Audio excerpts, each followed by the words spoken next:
ಸುವಾರ್ಥ ಸಾರಬೇಕಂತಂದು ಭಾರ ನಮಗೆ, ನಮ್ಮ ಅಣ್ಣವರಿಗೆ, ಮಕ್ಕಳ ಜನರಿಗೆ ದೇವರು ಕೊಟ್ಟಿದ್ದಾನೆ ಸುವಾರ್ಥ ಸಾರಬೇಕಂತ ಹೇಳಿ. ಯಾಕಂದ್ರೆ ಸುವಾರ್ಥ ಅನ್ನೋದು ದೇವರು ಕೊಡೋ ಒಂದು ವರ. ಎಲ್ಲಾರು ದೇವ್ರ ರಾಜ್ಯ ಬರೋದ ಹತ್ರ ಇದೆ.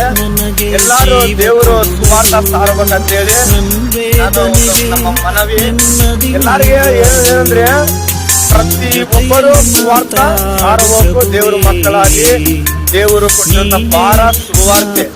ಅದೇ ಮಾರ್ಕ್ ಸುವಾರ್ಥ 1ನೇ ಅಧ್ಯಾಯ 15ನೇ ವಚನದಲ್ಲಿ ಕಾಲವು ಸಂಪೂರ್ಣವಾಗಿದೆ, ದೇವರ ರಾಜ್ಯವು ಸಮೀಪವಾಗಿದೆ, ನೀವು ಹೋಗಿ ಸುವಾರ್ಥ ಸಾರಬೇಕು.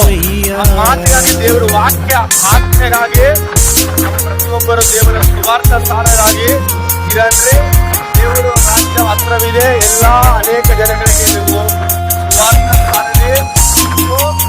ಲೂಕಾಸ್ ಸುವಾರ್ಥ ಇನ್ನೊಂದು ಮಾತು ಹೇಳಿದ್ರೆ, ಲೂಕಾಸ್ ಸುವಾರ್ಥ 10ನೇ ಅಧ್ಯಾಯ 19ನೇ ವಚನದಲ್ಲಿ ನಶಿಸೋ ಆತ್ಮಗಳು ವೆದಕಿ ರಕ್ಷಿತವಾಗಿ ಅಂತ ಹೇಳಿ ದೇವರು ವಾಕ್ಯ ಹೇಳಿದ ಬಂದಿದೆ.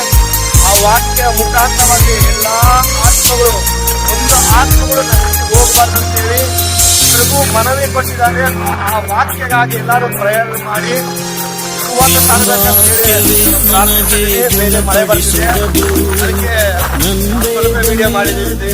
ಆದರಿಸುವುದು ವಾಕ್ಯವೇ ನನಗೆ ಗುಣಪಡಿಸುವುದು, ಸಂವೇದನೆಯ ಆದರಿಸುವುದು, ನನ್ನ ಜೊತೆಯಲ್ಲಿ ಮಾತಾಡು ಪ್ರಭುವೇ, ನೀನೇ ಮಾತಾಡುವಯ್ಯ,